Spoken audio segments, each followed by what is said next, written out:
Assalamualaikum warahmatullahi wabarakatuh, sahabat Bawaslu.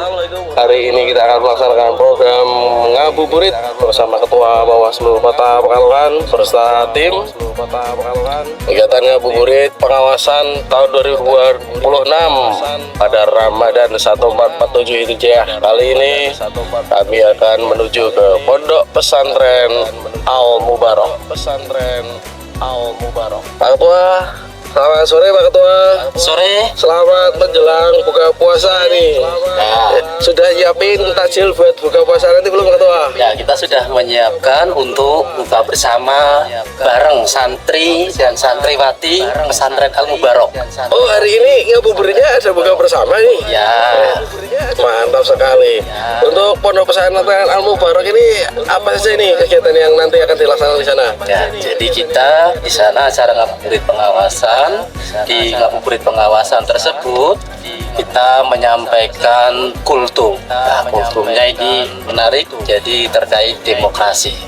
Nanti setelah kultum kita melaksanakan buka puasa bersama pada saat buka.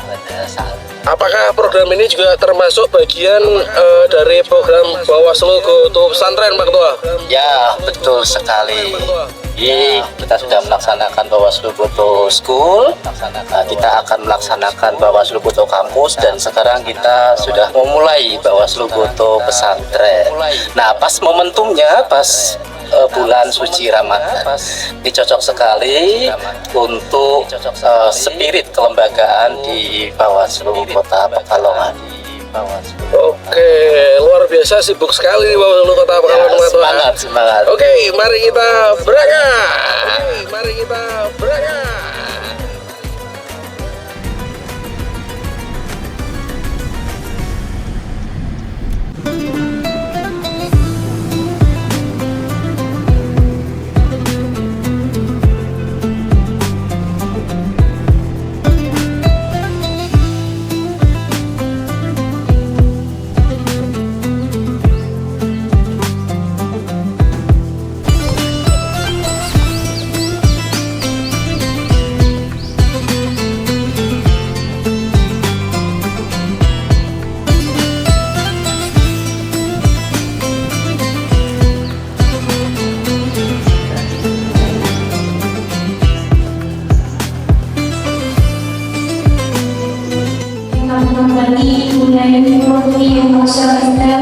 Yang kami hormati Bapak Kiai Muhammad Dasuki, yang kami hormati Kiai Muhammad Bari Pengiraman, yang kami hormati santri dan santriwati yang kami banggakan serta kami cinta.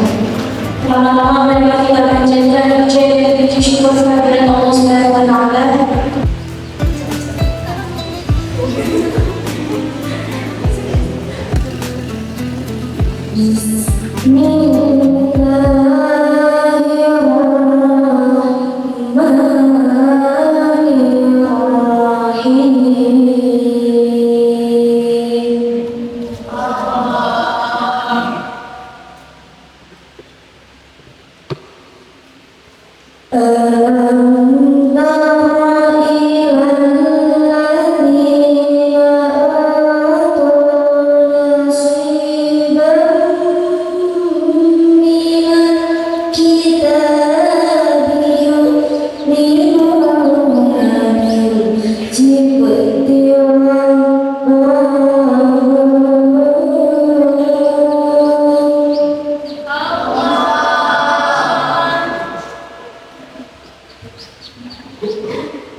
Assalamualaikum warahmatullahi wabarakatuh.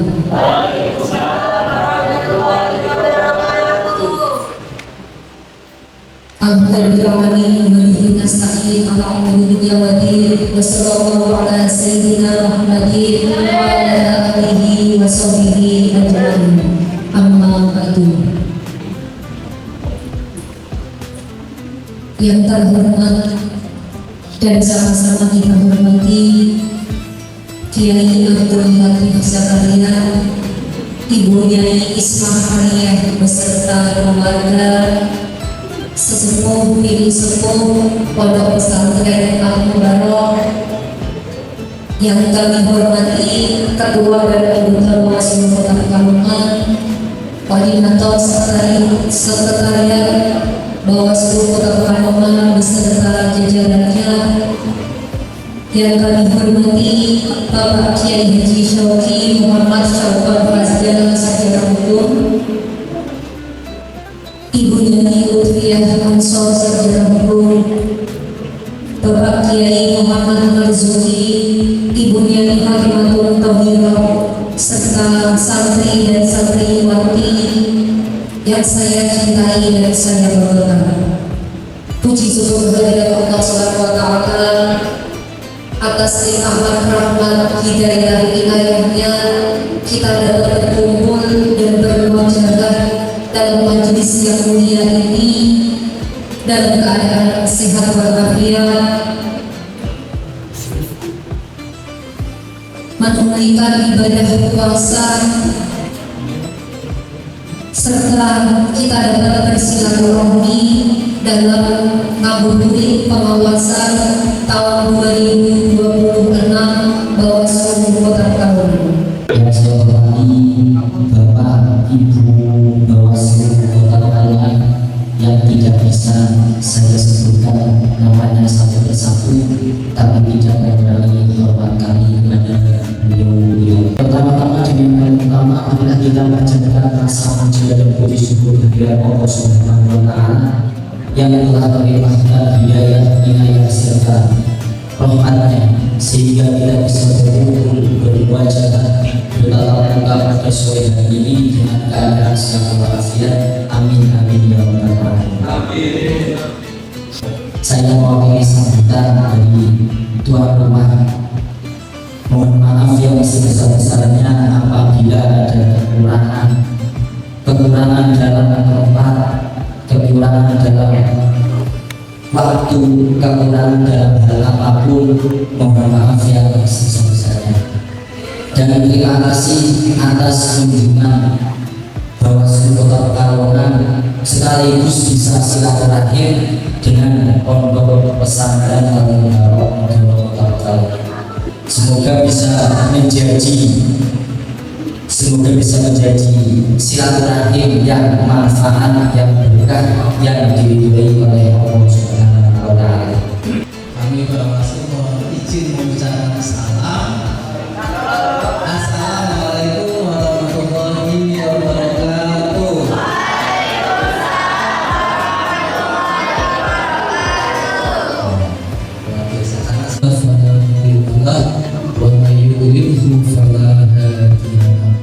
Asyhadu an la ilaha illallah wahdahu la syarika lah wa asyhadu anna Muhammadan abduhu wa rasuluhu la nabiyya ba'dahu.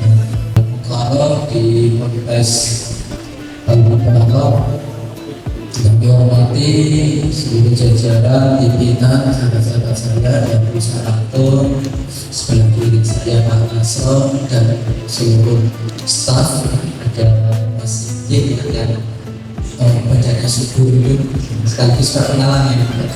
Kemudian disampaikan saya dari pusaratur, kemudian ada Nisa, Pak Putri, Mas Guntur, Mas Oli, itu yang Mas, kemudian ada Mas Sabar, Mas Habib. Dari yang kami hormati, yang kami cintai, yang kami banggakan sebagai pengurus bangsa, adik-adik semua, santriwan, santri putri di Al-Mubarok, Ponpes Al-Mubarok yang kami muliakan, kami banggakan.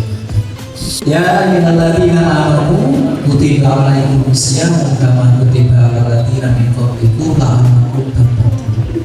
Karena benar, puasa itu ibadah yang kata-kata jadi ibadah yang wajib juga. Jadi ibadah yang hanya dirinya dengan Allah Subhanahu wa Ta'ala. Kita bisa berbohong dengan yang lain, minum, makan, kalau kita misalkan ada dengan sama Pak Ketuanya. Ketika kita beriman, ya, ketika kita menjalankan puasa dengan penuh keimanan dan takut, benar-benar total keimanannya hanya karena Allah, bukan karena takut sama Pak Ketua. Aku udah kosong sedangkan ketua pondok, bukan karena takut sama kiai, bukan karena takut sama orang tua disuruh puasa, tidak, karena hanya karena Allah. Maka ghufira lahu ma taqaddama min dhanbi, maka Allah mengampuni dosa-dosa yang terdahulu. Makanya itu tadi saya sebut yang sangat saya suka itu, memang berpihak sekali bagi kita sebagai makhluk Allah yang seringkali gampang berbuat dosa.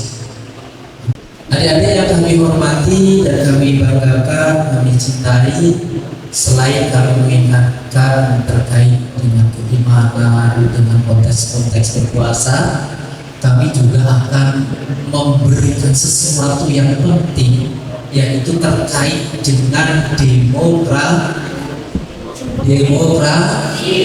Ada yang tahu demokrasi? Ada yang bisa menjawab? Nanti kita kasih hadiah. Lewat angkat tangan. Demokrasi menurut panjenengan apa sih? Langsung angkat aja jawab aja.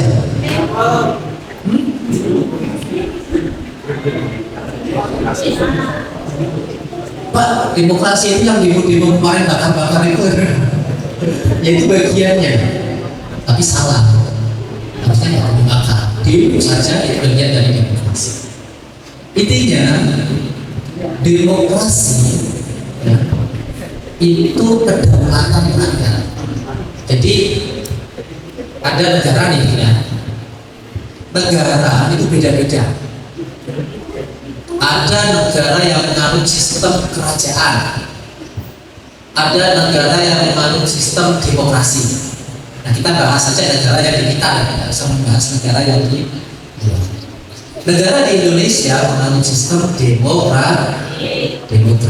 Maka kita harus tahu, karena kita berada di dalam negara Itu ya. Demokrasi itu apa?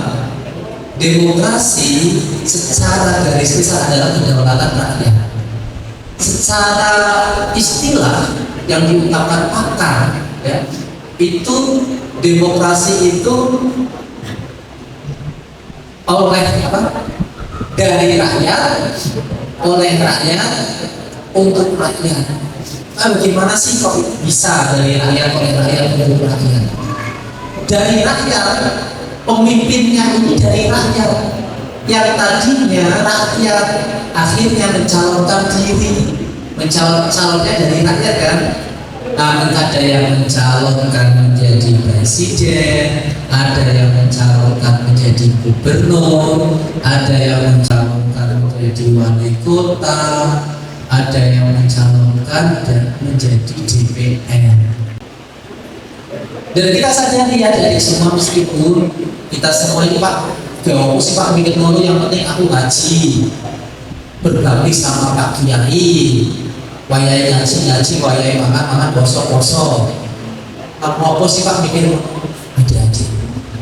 Kita tidak terasa kehidupan kita itu dipengaruhi oleh demokrasi, kebijakan. Coba bayangkan saja, ketika sistem demokrasi kemudian yang jadi pimpinan di atas itu tidak benar, kita tidak nyaman ngaji, ya kan? Kita tidak nyaman beribadahnya, kita akan dipersulit ekonominya.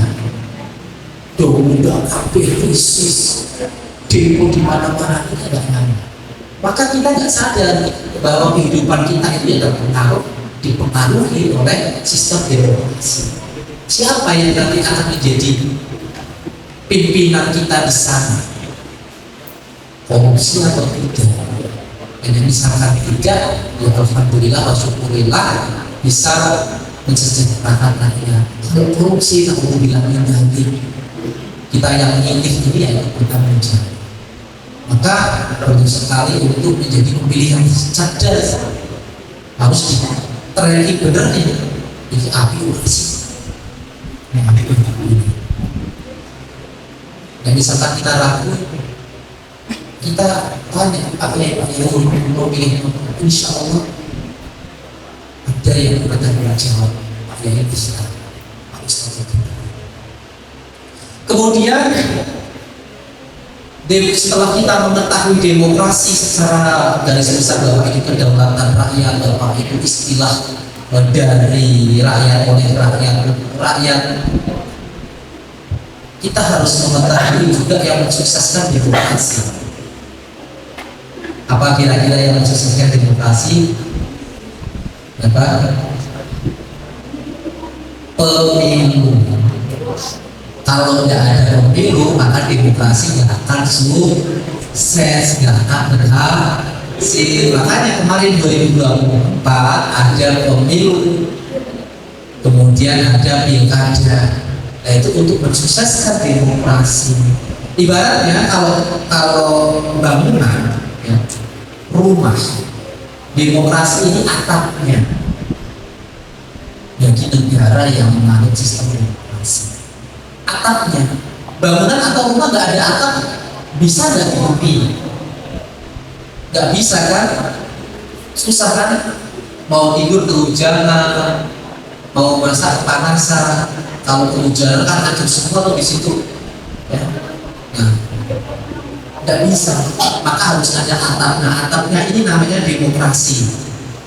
Atap nggak ada tiangnya, ini pasti akan roboh. Bangunan ini deh, ini tuh ada tiangnya nih, ya. Meskipun tiang ini ditutupi oleh tembok, ini tiang nih, penyangga. Wah, banyak yang penyangga. Kalau nggak ada penyangganya ini full tembok, maka akan roboh. Harus ada penyangga. Nah, penyangga dalam konteks ibarat atau analogi ini itu pemilu, pilkada, ya. Itu harus, itu yang penyangga yang besar. Kemudian penyangga yang lainnya, kalau ingin sukses pemilunya, sukses pilkadanya, maka ada tiangnya ada Bawaslu, ada KPU, ada DKPP. Jadi yang namanya penyelenggara pemilu. Ini barangkali nanti berguna dibuat pengetahuan karena barangkali ini menjadi penggiat pemilu kami tempatkan ingin menjadi pampasca, pamas kelurahan atau menjadi anggota Bawaslu bisa. Jadi untuk mensukseskan pemilu itu harus ada pemilu, harus ada penyelenggaranya, yaitu KPU, Bawaslu, dan DKPP. Kalau KPU itu yang melaksanakan, memberikan undangan untuk mencoblos, mendata pemilih, terus menerima pendaftaran pasangan calon, ini KPU. Nah, Bawaslu mengawasi itu semua, mengawasi kerjaannya KPU, mengawasi partai politik, mengawasi masyarakat supaya pemilunya ini menjadi pemilu yang luber judi. Kepanjangannya apa? Ada yang tahu? Mengatakan? Tapi kan ya, coba luber judi. Luber judi itu kepanjangannya langsung, umum, bebas, rahasia, jujur, dan adil. Ini yang diawasi Bawaslu. Jangan sampai pemilu maupun pilkada tidak jujur dan tidak adil, atau tidak langsung, atau tidak rahasia. Nah, prinsip-prinsip itu yang harus diamati, diawasi oleh Bawaslu. Pak, contoh nggak adilnya bagaimana sih? Bawaslu itu mengamati KPU dalam melakukan pelayanan itu harus sama nih, parpol satu dengan parpol yang lain perlakuannya sama. Kalau membeda-bedakan, apalagi membedakannya sudah keterlaluan, ini menjadi permasalahan yang kemudian diawasi itu oleh Bawaslu. Harus jujur, harus adil, dan di dalamnya di samping harus jujur, harus adil, harus masyarakatnya harus mendukung dengan apa? Dengan menolak politik uang, dengan menolak sara, dengan menolak apapun hoax atau apa yang bisa mencederai demokrasi. Pak Miftah, politik uang itu enak juga. Saya dengar di masyarakat. Arab nyobos suruh nyobos mesti kasih duit, wis dikasih amplop, wis disangoni, terus disuruh pilih. Dalam konteks agama ini suap nggak kira-kira dikasih uang untuk melakukan sesuatu, berarti uang itu bisa sah apabila melakukan sesuatu gitu ya. Nah, ini bahaya terjadi, bahaya sekali. Karena apa? Logikanya, ketika per orang ini dikasih 200 atau 100, dikalikan ribuan orang yang dikasih, berapa juga? Saya pernah hitung itu berarti modalnya dia jadi itu sekitar 2M. Tak training lagi nih, gajinya berapa? Gajinya 1 bulan itu hanya 30-40 juta. Selama berapa? Selama 5 tahun. 30 kali 1 tahun itu kurang lebih kan 400 juta. 400 juta kali 5 berapa?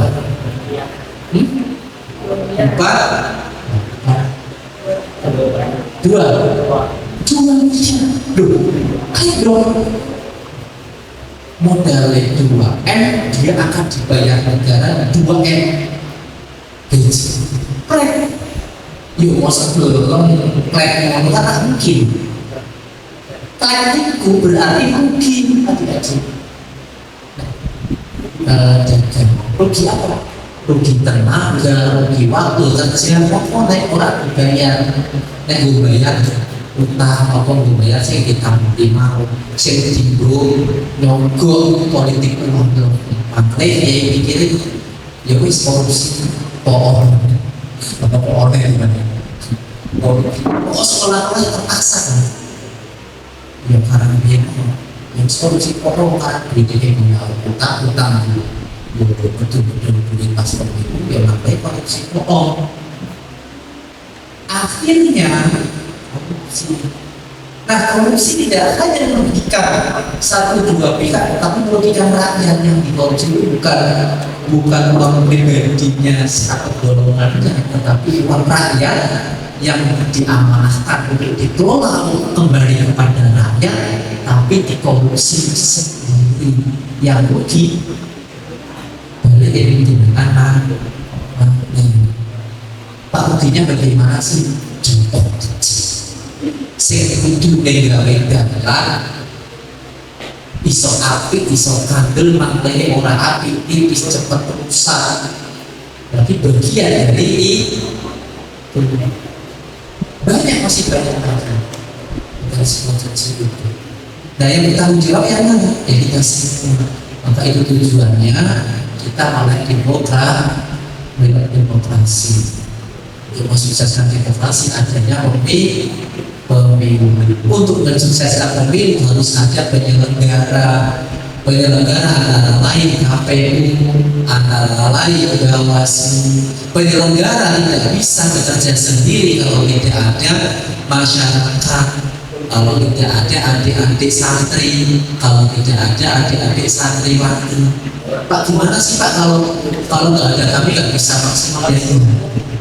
Bawaslu itu sedikit yang di tingkat kota itu pimpinan yang mengambil kebijakan itu hanya ada 3 didukung oleh staf paling 20 orang ya. Di kota Pekalongan berapa rakyatnya 500 ribuan ya yang pilihnya terdapat 240 ribu ya masyarakat 232 ribu juga. Nah kita ngawasinya piye mentelongi sepak itu mau duit soal politik uang susahnya tidak ada bantuan dari masyarakat terutama itu dari unsur santri, dari unsur pemuda, dari unsur bapak-bapak. Tidak ada bantuan dari masyarakat, kami tidak bisa.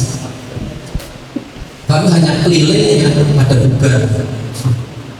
Terus yang di kecamatan itu hanya ada 3. Bahkan yang miris lagi yang di kelurahan itu hanya 1 pengawasan. Ada 15 RT, ada 6 RW, ada kurang lebih berapa ratus warga. Hanya ada 1 orang. Nah, sedangkan politik uang ngumpet-ngumpet itu jawabannya ketika mau sih Bawaslu politik uang tetap. Jadi kami butuh laporan ketika ada sesuatu itu. Hanya Pak di sana aja Pak, tidak ada bukti, kita tidak bisa karena ini negara hukum, ada bukti, ada saksi sehingga kita bisa baca. Masih ada Bawaslu aja, ngumpet-ngumpet tuh. Politik uang, sara, hoax masih ada, apalagi nggak ada. Wah kacau pasti demokrasi akan semakin buruk, pemilu akan semakin tidak adil. Memang terang-terangan gitu, nggak menyebut lagi untuk mencederai sistem demokrasi. Apa perlunya buat kita perlu panjenengan semua ini adalah generasi penerus bangsa. Jangan sampai berkecil hati loh adik-adik. Pak, kami ini santri sepuluh ibadah, ngaji, berbakti dan saya katakan bukan berbakti kepada negara. Apapun nanti yang jenengan itu bisa lakukan dalam konteks apa itu perlu. Dan saya katakan ini ya wajib hukum atau yang mencintai negara. Dengan apa kita berkontribusi bisa menjadi pengguna pemilu, menjadi KPU, menjadi Bawaslu, bisa menjadi pengawas, ekom, lantasan, PKT. enggak seperti itu Pak, saya ingin masuk di pemerintahan. Monggo, ada pemerintahan yang paling bawah yang di akabur RT. Luar biasa. Jadi ketua RT, pengurus RT ikut mensukseskan pemerintahan di lingkungan. Tapi saya yakin perbedaan santriwati dengan yang lain ketika masuk pemerintahan ini ada unsur akhlak, unsur kejujuran yang saya kira pada zaman-zaman sekarang itu sudah langka.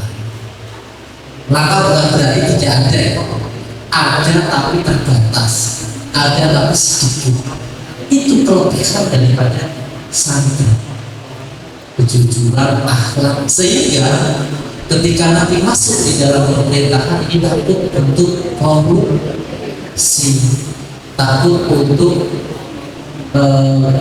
tidak memihak kepada, maka berpotensi yang sangat besar ketika dia nanti nyalon menjadi DPR, menjadi wali kota, bupati, bahkan presiden. Insya Allah jujur karena berangkat dari santri, digojol pemahaman agama, takut kepada Allah, ya, takut kepada Rasulnya. Insya Allah seperti itu. Maka dengan keterbatasan Bawaslu, nanti kalau ada pemilu kedepannya maupun ada pilkada, adik-adik masih di sini maupun sudah kembali ke masyarakat, kalau ada kecurangan di lingkungannya terkait pemilu, terkait pilkada, maka laporkan saja ke Bawaslu supaya bisa ditindaklanjuti. Kalau dibiarkan saja, ini akan menjadi penyakit yang tidak bisa ditanggulangi. Kalau hanya mengandalkan Bawaslu, terus urusan ekonomi. Kalau kita bisa, kan kalau kita melihat sesuatu hal yang dulu, kan kita harus menghadapinya dengan 3 kan. Yang pertama apa? Menolak dengan perbuatan, ya, mengucapkan dengan lisan atau menolak dengan hati. Menolak dengan perbuatan, menolak dengan lisan. Yang paling lemah, selemah-lemahnya adalah menolak dengan hati. Kalau kita merasa lemah, tapi kalau ternyata aku lapor ke omboku terus nanti masuk penjara, setidaknya menolak dengan hati. Saya menyatakan itu tidak benar, itu maksiat, itu dosa, saya tidak akan melakukan itu. Minimal diri saya dan keluarga saya. Itu sifat kemampuan. Nah, kalau masyarakat kalau punya kesadaran tinggi, biasa. Saya jamin politik uang ya, kota Pekalongan ini tidak. Tapi saya yakin dulu, ya, saya bisa membaca literasi di Amerika, kita contohkan saja, ya, negara yang katanya negara adidaya. Dulu di Amerika itu masih menggunakan politik uang. Ya, lebih dari Indonesia mesti ubat-ubat, ya. Di Indonesia ubat-ubat, kalau terang-terang ya kena kita langsung kita pidanakan, kita bisa sanksi. Di Amerika dulu,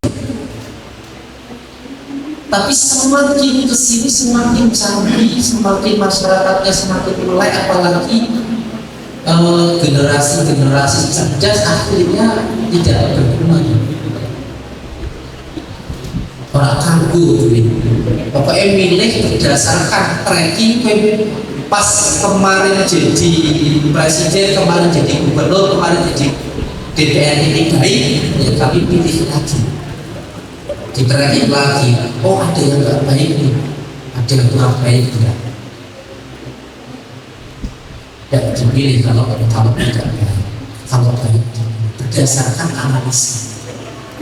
Dan saya yakin di Indonesia nanti entah kapan 2030 berapa atau 2040, karena saya yakin generasi Z yang sekarang itu kritis, dan tidak mau tertuduh ya, meskipun ada kelemahannya sih.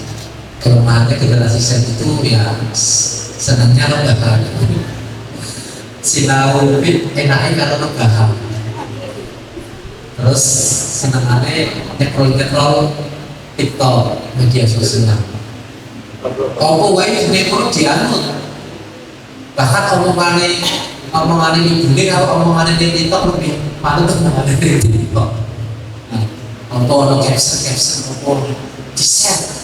Ada yang viral apa di-share. Nah itu kalau pahami dia tidak disaring itu benar atau tidak, itu berita hoax atau tidak di-share langsung. Tapi kelebihannya kritis langsung. Kalau dulu kan zamannya Pak Miftah, pada saat diberitahu orang tua malu, le, ojo jemput bantal, mau bener. Ya toh, ada kata-kata itu toh, malu, tidak banyak tanya, jemput. Padahal secara logis, kalau hubungannya apa, bantal, kalau udur, secara ilmiah diteliti tidak nyambung. Tapi ketika orang tua ngomong, kita tidak sebut nawa atau najis. Tapi genser, bukan berarti genser nggak sami nawa atau sami nawa atau tapi pengen tahunnya besar. Jadi le ojo jeko ibadah udah bener. Jadi tapi hubungannya kenapa sih nak bantal kalau itu dan kata-kata embel-embel meskipun tetap sampai nawa atau ngaji, tapi tanya dulu kenapa. Nah ini kelebihannya. Dan orang tua saya pancong bingung ya lucu ya. Pakai saja oh yo, jadi ya malu-malu tak lain. Akhirnya yo wes anut baik, malu tidak ini yang akhirnya. Nah dari itu saya berharap kritisnya Gen-Z ini benar-benar menolak segala praktek kecurangan pada pemilu maupun pilkada ke depan.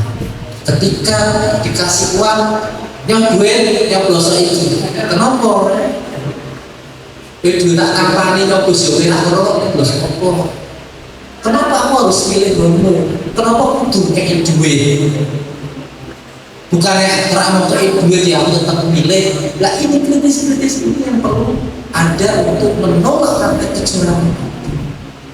Adik-adik semoga kita bermanfaat atas hari ini.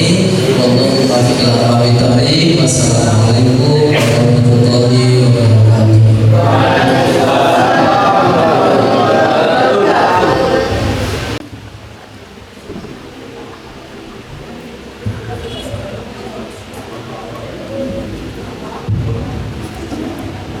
Terima kasih kami sampaikan atas materi yang sudah disampaikan oleh Ibu Sumatera Pekalongan.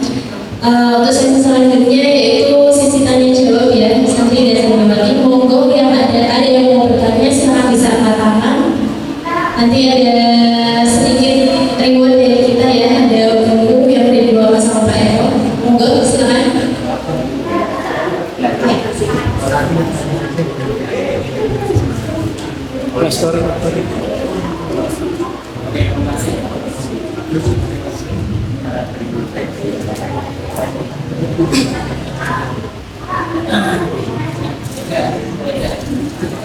Terima kasih yang mulia. Sebelumnya perkenalkan nama saya Muhammad Muhammadi. Di sini saya sebagai santri ingin bertanya, kita ini kan sebagai santri diperintahkan untuk taat pada guru dan taat pada apalagi pada pemerintah yang lain biasa diajarkan untuk manut kepada pemerintah. Bagaimana para santri untuk menyikapi ada mungkin kendala dalam pembicaraan yang dikali di pesantren untuk mengungkapkan aspirasinya kepada mungkin yang bersangkutan baik kepada pemenang mungkin atau kepada ini kita bagaimana kita mengeluarkan aspirasi kita untuk membantu hambatan pembelajaran yang ada di dalam pesantren. Untuk akses apa yang kita lalui agar pendapat kita itu diperhitungkan, apakah dalam pondok pesantren atau dari individual personalitas atau dari forum-forum tertentu. Biasanya itu kan suara itu kan dihitung pada suatu forum, bukan suatu individu. Nah ini kita harus mengatasnamakan apa. Kemudian para santri, kita sering mencoba permasalahan di masyarakat, tapi kita masih bingung ya akhirnya. Mungkin kita bisa menyikapi, tapi diri sendiri tidak ada yang bersangkutan pada skala besar seperti orang melibatkan pihak kedua atau yang kita menyikapi dengan diri sendiri. Karena resikonya ini sangat besar. Satu itu sangat sensitif pada masyarakat. Dan jadi mungkin pertanyaan tadi itu bisa dibantu untuk menjawab pada saat itu. Bingung untuk mengaspirasikan itu adalah apa? Dan ini kan semuanya tidak dilupakan orang. Banyak yang ada yang gagal, orang putus, kendal, dan lain sebagainya. Mungkin cukup sekian, mohon maaf kalau ada penjelasan yang berjalan. Sebelumnya, mohon maaf sebesar-besarnya. Wassalamualaikum warahmatullahi wabarakatuh. Mas siapa? Mas Noval.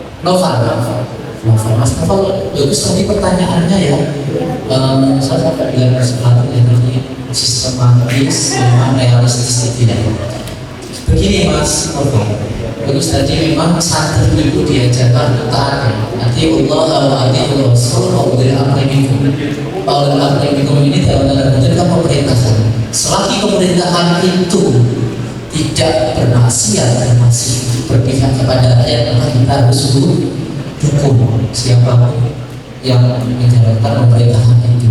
Kemudian pertanyaannya, santri ingin menyampaikan aspirasi bagaimana kan ini? Begini, ada konteks menerima aspirasi dan menindaklanjuti aspirasi itu lewat DPR. Harus ada DPR. Sambil menunggu ini kita rangkep lewat DPR. Sambil menunggu ini lewat DPR bisa. Atau karena ini negara demokrasi, sampaikan di media sosial juga bisa.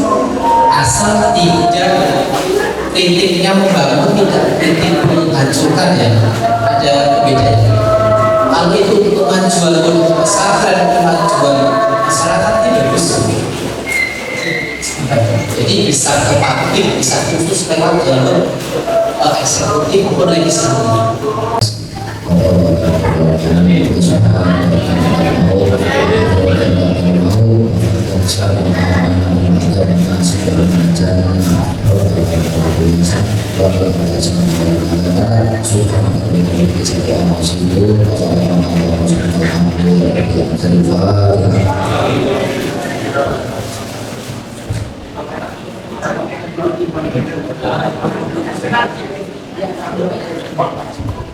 Kemudian Allah bersama Bismillahirrahmanirrahim.